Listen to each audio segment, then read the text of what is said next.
Wacom, c'est une société qui fabrique des tablettes. Alors là, on a des tablettes, celle-ci c'est le modèle Cintiq, c'est une tablette écran. Donc maintenant on en est à dessiner sur l'écran. Donc on voit exactement ce qu'on fait, on a le dessin au bout du stylo. Il y a 1024 niveaux de pression au bout du stylo, c'est-à-dire qu'on a un trait vraiment ultra sensible. On retrouve la sensation du papier au niveau traité du crayon. On évite le scan, donc qui est quand même très fastidieux. C'est une étape qui est quand même, quand on a 250 scans à faire, ça prend du temps. Alors que là, par exemple, dans le dessin animé, on dessine directement sur l'écran, on passe à l'image suivante, et ainsi de suite. On a des tablettes aussi qui sont donc plus petites, celle-là c'est une des dernières, c'est une Intuos 3 A5 panoramique, adaptée au format 16/9. D'accord ? Ici on a des touches comme sur celle-là, c'est la même technologie, hein. On a des touches pour paramétrer des raccourcis clavier. Donc dans chaque application, on peut se mettre ses raccourcis clavier personnels. C'est-à-dire qu'on peut très bien en une seule touche faire un copier-coller ou un copier-coller déplacé sur une autre image, créer un calque, coller dessus. On peut faire une séquence de touches.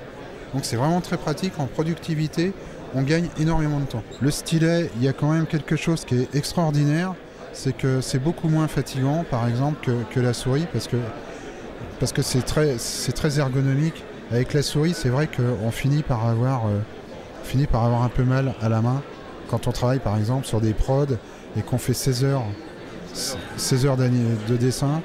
Au bout d'un moment, on avait un peu mal aux mains, quoi. En tant que société Wacom, ça nous permet d'approcher des tas de gens qui ne connaissent pas notre technologie, qui font de la 3D, parce les tablettes s'utilisent avec tous les programmes, y compris les programmes de musique, tout, 3D. On peut faire de la 3D sur une tablette, il n'y a pas de problème.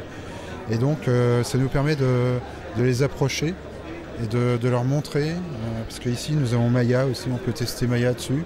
Donc ça permet d'avoir une visibilité par rapport aux utilisateurs. Et ça permet aussi de voir aussi, il y a des constructeurs qui viennent nous voir. On se connaît un peu tous, hein. Une chose qui est très importante aussi qu'il ne faut pas oublier, c'est les écoles. Les écoles viennent, donc ils voient qu'il y a une évolution technologique.